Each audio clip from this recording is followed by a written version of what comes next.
Puji Tuhan, selamat malam dan salam sejahtera kepada jemaat-jemaat Tuhan yang dikasihi, kepada jemaat-jemaat Sosyanim secara khusus. Untuk malam hari ini kita bersama-sama berkumpul untuk mengikuti program renungan rohani Sosyanim. Sebab itu kita akan mulai merenungkan firman Tuhan dengan doa.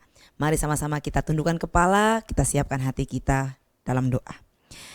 Terima kasih Tuhan Yesus yang baik untuk setiap kesempatan yang Kau sediakan bagi kami, umat-umat yang Kau kasihi. Dengan cara ini Tuhan mau membawa kami untuk mengerti lagi apa yang kami perlu perhatikan dalam hari-hari kami, untuk kami terus menjadi orang-orang yang melakukan firman Tuhan, terus memperkatakan firman Tuhan, terus mendengarkan firman Tuhan, terus berbicara tentang firman-Mu Tuhan Yesus. Sebab itu kami ambil kesempatan ini Tuhan Yesus dengan baik, biarlah Roh Kudus-Mu ada bersama-sama dengan kami, memberi kami pengertian-pengertian yang baru, sehingga kami boleh tetap menjadi umat Tuhan yang kuat di dalam Tuhan. Terpujilah nama Tuhan kekal selama-lamanya. Kami berdoa dan mengucap syukur dan sambut kebenaran firman Tuhan. Haleluya, amin. Puji Tuhan. Kalau kita boleh tiba lagi di tanggal 15 Agustus 2022 ya, dan sebentar lagi negara kita, bangsa Indonesia akan memperingati kemerdekaannya 17 Agustus yang akan datang. 2 hari lagi kalau kita hitung tidak terasa. Oleh sebab itu saya memberi judul renungan pada malam hari ini dengan judul Detik-detik Kemerdekaan. Ya, kita perlu memperingati ini suatu momentum untuk terus mengingat perjuangan pemuda-pemuda bangsa pada masa yang lampau itu, dan tetap merayakan kemenangan ini, tetap mengisi kemerdekaan kita dengan hidup terus lebih baik dan semakin baik lagi. Sehingga slogan yang kita terima ya, bangsa kita pada usia yang ke-77 ini dikatakan, biarlah kita pulih lebih cepat dan bangkit lebih kuat. Kita dukung bangsa negara kita dengan tetap menjadi orang-orang yang mengenal Tuhan, yang terus bersekutu dengan Tuhan, untuk kita dapat hikmat bagaimana kita mengisi lagi kemerdekaan kita. Puji Tuhan, penuh dengan rasa syukur ya kalau kita memperhatikan sejarah perjuangan bangsa Indonesia yang oleh berbagai bangsa lain, yang telah terjajah oleh berbagai bangsa lain pada masa-masa yang lampau. Ya, mulai dari masuknya bangsa Portugis tahun 1500-an, belajar dari sejarah ini ya, Spanyol, Belanda, Inggris, Jepang, hingga total kurun waktu 436 tahun ya catatan sejarah ini ya. Ini hal yang tidak jauh berbeda dari keadaan orang Israel yang menjadi diperbudak di Mesir. Mari kita perhatikan tapi apa yang firman Tuhan katakan di dalam Keluaran pasal yang ke-12 ayat yang ke-14 menjadi ayat pertama kita untuk kita renungkan ya. Satu hal yang Tuhan katakan kepada bangsa Israel yang diperbudak ini ya, yaitu demikianlah firman Tuhan, hari ini akan menjadi hari peringatan bagimu. Kamu harus merayakannya sebagai hari raya bagi Tuhan, turun-temurun. Kamu harus merayakannya sebagai ketetapan untuk selama-lamanya. Ya, mungkin Keluaran pasal 12 ini adalah satu hari raya yang kita tahu bagaimana Tuhan membawa keluar lewat perayaan yang disebut Paskah. Ya, ini adalah hari, dikatakan firman Tuhan tadi, hari ini akan menjadi satu peringatan, hari peringatan. Demikian juga seperti tadi saya katakan, perjuangan bangsa Indonesia yang kita peringati dalam detik-detik kemerdekaannya. Ya, mungkin belum sampai pada tanggalnya, tapi detik-detik persiapan kemerdekaan ini menjadi satu hal yang malam hari ini kita renungkan. Ya, bagaimana kalau kita memperhatikan, kita belajar, kita mengingat lagi kembali ya. Mungkin saya pribadi, generasi saat ini nggak ada pada masa-masa itu. Tapi mungkin dari antara kita, bahkan gereja kita di usia yang akan memasuki juga 72 tahun. Sebagian ada jemaat-jemaat yang pernah atau menghidupi masa-masa itu ya. Saya mencatat beberapa rangkaian perjuangan detik-detik ya. Mungkin kalimatnya dikatakan detik-detik, tapi kata detik ini suatu hal yang menunjuk satu kurun waktu yang begitu singkat, begitu bersegera ya, untuk bangsa Indonesia terus memperjuangkan kemerdekaannya sampai benar-benar diberikan kesempatan untuk bangsa kita merdeka ya. Dimulai dari bangsa kita berjuang ya, tahun 1928 pemuda-pemuda bersatu ya, jauh dari tahun 45 Sumpah Pemuda dikumandangkan, diajak dalam persatuan, dalam satu langkah, dalam kebersamaan untuk menyatakan ya satu bangsa, satu tanah air, satu bahasa. Ya, mulai dari momentum itu terus ya masih jauh dari titik terang. Kemudian datanglah ada dalam situasi perang dunia kedua di mana bangsa yang menjajah kita yaitu Jepang pada masa itu harus kalah ya pada tahun 1945. Tanggal 6 Agustus saya mencatat ada kabar kekalahan dari pihak Jepang ya, penjajah bangsa Indonesia ya. Pada waktu itu ada bom atom yang diluncurkan di Hiroshima ya. Dengan kemudian Jepang tidak berlambat-lambat dia untuk mencari tetap simpati, dia kumpulkan ya dia membentuk juga panitia persiapan kemerdekaan Indonesia PPKI pada masa itu ya, pada tanggal 7 Agustus. Ya, masih jauh dari waktu 17 Agustus, tanggal 9 Agustus kembali bom atom diluncurkan di Nagasaki dan kemudian tanggal 15 Agustus sungguh Jepang menyerah. Dan kabar menyerahnya Jepang ini tidak lambat-lambat diterima oleh bangsa Indonesia, oleh kaum muda Indonesia pada masa itu. Dengan bersegera mereka ayo mengajak lebih cepat lagi, mengerahkan lebih siap lagi PPKI ini, panitia persiapan kemerdekaan Indonesia ini untuk bergerak, tidak berlambat-lambat. Jangan tunggu keputusan Jepang, tapi bangsa kita memproklamirkan sendiri. Ya, dengan demikian mengajak terus tanggal 16 Agustus Soekarno dan Hatta diamankan ke Rengas Dengklok dan lain sebagainya sampai disusunlah tanggal 17 Agustus. Wah, lanjut secara waktu-waktu itu. Kalau kita boleh memperhatikan sejarah, mengingat lagi aku membuka sejarah-sejarah itu, kita lihat betapa sungguh waktu-waktu yang singkat dengan tindakan yang segera. Dan pada tanggal 17 Agustus gak berlambat-lambat juga dari Rengas Dengklok mereka kembali ke Jakarta di mana tempat akan dikumandangkan proklamasi Indonesia ini ya. Sehingga pada pukul 10 proklamasinya disampaikan, dikumandangkan sampai dikatakan dalam tempo yang sesingkat-singkatnya. Puji Tuhan, tapi detik-detik kemerdekaan ini perlu menjadi satu peringatan bagaimana usaha yang dilakukan. Ya, seperti tadi saya bilang, ya kurun waktu 436 tahun ini, waktu saya merenungkan kemerdekaan bangsa kita, saya ingat bagaimana usaha Tuhan ya. Bagaimana rancangan kembali kita merenungkan. Kalau malam hari ini kita renungkan bagaimana Tuhan mempersiapkan kita, umat-umatnya menjadi satu bangsa yang merdeka, dimerdekakan dalam Kristus, dimerdekakan. Dimulai dari, mari kita coba memperhatikan apa yang dicatat di dalam Kejadian 15. Saya melihat satu peristiwa ini adalah satu rencana keselamatan yang Tuhan siapkan.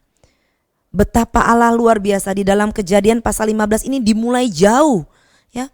Dari zaman Abram dipanggil Tuhan. Ada firman Tuhan yang datang kepada Abram dalam mimpinya. Dan pada waktu itu nama Abraham juga belum berganti. Dalam Kejadian 15 ayat 13 dikatakan ada firman Tuhan yang datang kepada Abram pada waktu itu ya. Satu catatan, firman Tuhan kepada Abram, ketahuilah dengan sesungguhnya bahwa keturunanmu akan menjadi orang asing dalam suatu negeri yang bukan kepunyaan mereka dan bahwa mereka akan diperbudak dan dianiaya 400 tahun lamanya. Selanjutnya kita bisa menyimak kebenaran firman Tuhan, tapi saya berhenti pada ayat ini ya. Bagaimana firman Tuhan sudah datang. Loh, kok Tuhan siapkan seperti ini? Tapi memang inilah rancangan keselamatannya supaya kita umat-umat Tuhan boleh belajar dari suatu hal, sejarah-sejarah yang ada ini. Kita terus diingatkan betapa Tuhan itu luar biasa.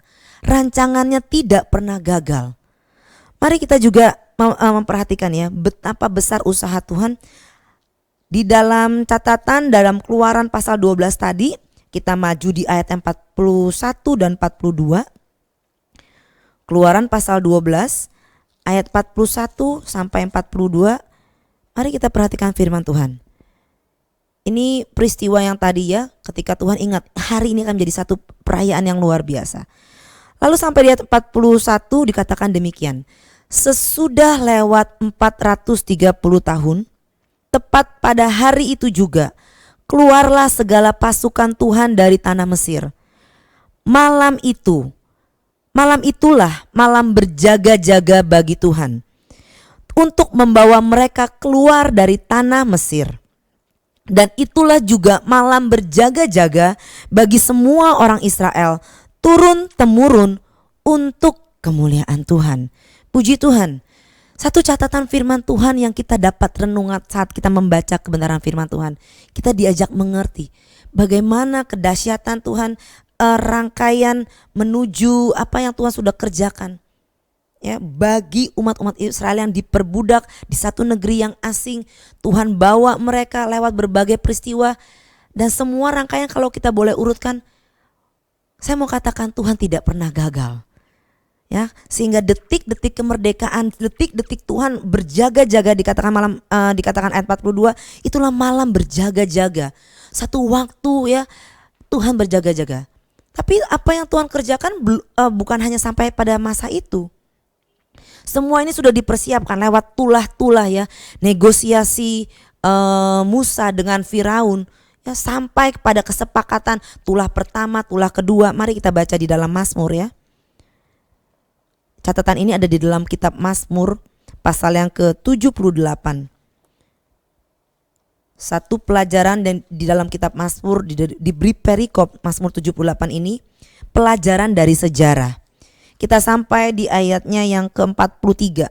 Ya, bagaimana apa yang Tuhan sudah kerjakan untuk membawa bangsa Israel keluar dari perbudakannya ya.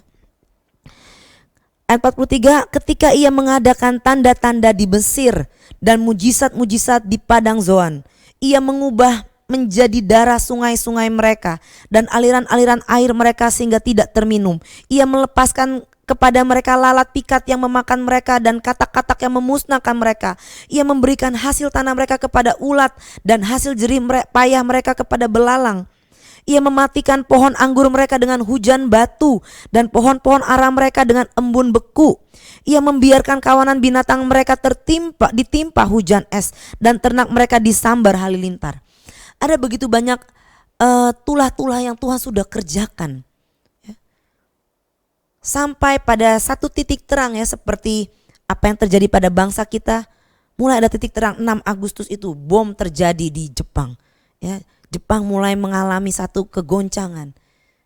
Dan malam yang dikatakan tadi Keluaran 12 ayat 42, malam berjaga-jaganya Tuhan untuk bangsa Israel, bangsa Israel. Dan juga malam berjaga-jaganya kaum Israel, tentaranya Tuhan, untuk dipersiapkan kepada kemerdekaan. Dibawa keluar. Haleluya. Satu hal yang Tuhan luar biasa kerjakan. Di sini saya mau katakan Tuhan benar-benar ya, Dia kerjakan bagiannya, persiapannya. Kalau bangsa Indonesia, kaum mudanya kerja ini dan itu. Tapi untuk kita, kalau kita renungkan kasih Tuhan bagi kemerdekaan kita, ya, bagi kemerdekaan perbudak dari dilepaskan dari perbudakan Mesir yang artinya dunia ya, dosa, kehidupan yang seperti itu. Bagaimana cara Tuhan? Keluaran 14 ayat 14 ini suatu iman yang dinyatakan Musa memang ya. Tapi kita perhatikan ayat ini, jadi satu hal yang luar biasa. Kita suka sekali ayat ini ya, karena memang ayat ini memberikan gambaran, oh kita tinggal diam saja. Keluaran 14 ayat 14.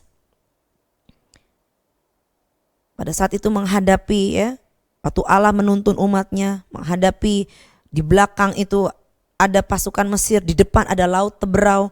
Lalu Musa cuma berseru, Tuhan akan berperang untuk kamu dan kamu akan diam saja. Dan memang ini sesuatu yang Musa sudah lihat. Musa sudah perhatikan, tulah-tulah itu di tanah Goshen itu tidak terjadi. Allah mengecualikan tulah-tulah bagi tempat kediaman umat-umatnya. Musa menyatakan, dan sekali lagi dikatakan Musa untuk menenangkan bangsa itu, Tuhan akan berperang untuk kamu dan kamu akan diam saja. Tapi memang ya, kalau kita lanjut di ayat yang ke-15 dari Keluaran pasal 15 ini, Keluaran 14 ini, 14 itu adalah perkataan Musa. Di ayat yang ke-15 Tuhan bilang seperti ini, berfirmanlah Tuhan kepada Musa, mengapa engkau berseru-seru demikian kepadaku? Ya, berseru yang tadi gitu ya. Katakanlah kepada orang Israel supaya mereka berangkat. Ayat 16. Dan engkau angkatlah tongkatmu dan ulurkanlah tanganmu ke atas laut dan belahlah airnya, sehingga orang Israel akan berjalan dari tengah-tengah laut di tempat kering. Haleluya. Ini perkataan Tuhan. Tuhan bilang, Musa, kenapa kamu berseru-seru seperti itu? Tuhan akan berperang ganti kamu. Benar. Tuhan akan lakukan bagiannya. Tapi bagianmu, suruh bangsa itu berangkat. Ayo kerjakan bagian kita. Isi, ambil bagian, kerjakan, berangkat. Engkau Musa angkat tongkatmu, belahlah airnya. Tuhan beri kuasa untuk kita mengisi kemerdekaan, mengisi bagian-bagian untuk kita juga berjalan. Tuhan katakan pada saat engkau keluar ya, sebelum keluar itu ya, di Keluaran 12 tadi ya, bagaimana Tuhan begitu detail kasih tahu langkah-langkah yang harus dikerjakan. Yang ngolesin ambang pintu, ya, makan roti tidak beragi, ikat pinggang, berkasutkan ya, makan dengan segera, buru-buru. Satu lambang-lambang bagaimana Tuhan mempersiapkan dalam satu keadaan yang begitu cepat, singkat saja. Waktu Tuhan memulihkan itu akan singkat saja. Tapi mari hari-hari ini, apa yang perlu kita lakukan? Detik-detik kemerdekaan, mengingat, merayakan detik-detik kemerdekaan, bagaimana perjuangan itu. Tuhan suruh kita juga ambil bagian. Berangkat, serukan kepada bangsa ini, berangkatlah, angkat tongkatmu, ulurkan ke atas laut, belahlah airnya, sehingga orang Israel dapat berjalan untuk menyatakan kemuliaan Tuhan. Oleh sebab itu malam hari ini, biarlah menjelang detik-detik kemerdekaan bangsa Indonesia, ini menjadi satu renungan yang juga boleh mengingatkan kita bagaimana Tuhan membawa kita dalam kemerdekaan yang sesungguhnya bagi bangsa kita, bagi kehidupan rohani kita. Puji Tuhan, sebab itu apa yang perlu kita lakukan? Responi firman Tuhan. Responnya bukan berlambat-lambat. Tuhan dia suruh berangkat. Berjalanlah. Ya, respon dengan segera. Jangan lagi ada waktu untuk lambat-lambat. Ayal-ayal atau acuh tidak acuh. Mari ikut dalam kegerakan Tuhan. Mari ikut dalam pasukan tentara Tuhan. Di mana Tuhan berjaga-jaga. Malam berjaga-jaga untuk Tuhan. Tapi juga untuk setiap orang-orang percaya. Orang Israel dalam hal ini. Oleh sebab itu saya mengajak untuk mengakhiri renungan pada malam hari ini. Mari kita memperhatikan apa yang Mazmur 119 katakan. Di ayat yang ke-57 sampai yang ke-60. Ya. Sebenarnya saya kita dapat membacanya ya, ayat-ayat ini. Saya boleh catatan saya siapkan dari ayat 44 ya. Tapi biarlah ini boleh kita renungkan sebentar selesai ini atau kapanpun waktu kita dapat merenungkan firman Tuhan. Kita akan lanjut langsung saja Mazmur 119 ayat yang ke-57. Ini yang menjadi bagian kita untuk kita merespon, kata respon dengan segera ya, menjawab apa yang Tuhan rindukan juga. Mari respon dengan segera. Kita mau baca sama-sama mungkin dari tempat kita masing-masing. Kita dapat membacanya bersuara memperkatakan firman Tuhan ini ya. Mazmur 119 ayat 57 sampai 60. Demikianlah firman Tuhan. Bagianku ialah Tuhan. Aku telah berjanji untuk berpegang pada firman-firman-Mu. Aku memohon belas kasihan-Mu dengan segenap hati. Kasihanilah aku sesuai dengan janji-Mu. Aku memikirkan jalan-jalan hidupku dan melangkahkan kakiku menuju peringatan-peringatan-Mu. Aku bersegera dan tidak berlambat-lambat untuk berpegang pada perintah-perintah-Mu. Puji Tuhan. Ayat 60 saya ajak kita bersama-sama lagi membacanya. Aku bersegera dan tidak berlambat-lambat untuk berpegang pada perintah-perintah-Mu. Detik-detik proklamasi adalah waktu yang begitu singkat. Pemuda-pemuda Indonesia pada masa itu bersegera ya, tidak berlambat-lambat. Dengar kabar ini dia tidak berlambat-lambat. Semua bagian diambil. Ya, ada tokoh-tokoh yang mengetik teks proklamasi, yang mempersiapkan naskahnya, ya, yang mempersiapkan semuanya. Ada ada Ibu Fatmawati yang membuat benderanya untuk segera. Bagian-bagian yang perlu kita ambil untuk kita mengisi, merayakan kemenangan kita, kemerdekaan kita. Puji Tuhan. Aku bersegera dan tidak berlambat-lambat. Haleluya. biarlah ini yang mau kita kerjakan. Pulih lebih cepat dan bangkit lebih kuat. Demikian juga menghadapi ulang tahun gereja kita. Puji Tuhan, semua akan membawa kita semakin kuat, semakin mau menyatakan Tuhan yang ada dalam kehidupan kita, kemerdekaan yang sesungguhnya. Puji Tuhan. Demikianlah renungan rohani malam hari ini. Mari sama-sama kita nikmati, kita terima dengan lembut firman ini untuk menjadi kekuatan bagi kita. Sama-sama kita mengakhiri dalam doa. Terima kasih dan terima kasih Tuhan untuk apa yang Kau boleh nyatakan pada malam hari ini. Sungguh kami serahkan kehidupan kami dalam tangan Tuhan. Ampuni kelalaian, ampuni kelambatan, ampuni seringkali kami belum mau Tuhan bersegera. Tapi malam hari ketika firman-Mu datang, kami mau menikmati kemerdekaan yang sesungguhnya. Kami telah menikmati Engkau yang sudah berperang ganti kami. Tuhan yang berjaga-jaga bagi kami. Tuhan yang melakukan bagi kami. Oleh sebab itu malam hari ini Tuhan Yesus, teguhkan hati kami untuk terus mengasihi Engkau. Mengasihi hukum-hukum-Mu yang memerdekakan kami. Terima kasih Tuhan Yesus yang baik. Dan tidak lupa Tuhan Yesus, kami berdoa untuk bangsa dan negara kami. Menghadapi berbagai hal-hal yang terjadi hari-hari ini. Tuhan tetap menolong. Seperti Engkau menyelamatkan umat-umat Tuhan. Demikian kami serahkan kehidupan kami dalam tangan Tuhan. Karena kami tahu Engkau Allah yang bertindak bagi kami. Terima kasih dan terima kasih Tuhan. Kami tanamkan firman-Mu dalam hati kami supaya kami boleh melakukannya. Kami tidak berlambat-lambat dan kami bersegera untuk berpegang pada perintah-perintah Tuhan. Terima kasih Bapa dalam surga, berkati umat-umat Tuhan, pekerjaan, usaha, pendidikan, apapun yang kami hadapi, Tuhan yang menjadi kekuatan bagi kami. Sebab itu kami serahkan roh, jiwa dan tubuh kami ke dalam tangan Tuhan. Tuhan yang ikut bersama-sama, Tuhan yang ada di pihak kami, dan kami pun ada di pihak Tuhan. Dalam nama Yesus kami terima berkat Tuhan, kami terima kebenaran firman Tuhan yang memerdekakan kami. Dengan penuh ucapan syukur di dalam nama Tuhan Yesus Kristus. Haleluya, haleluya, amin. Sosianim, bangkit kuat menang, kobarkan terus api Pantai Kosta. Merdeka!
Gerejaku adalah rumahku.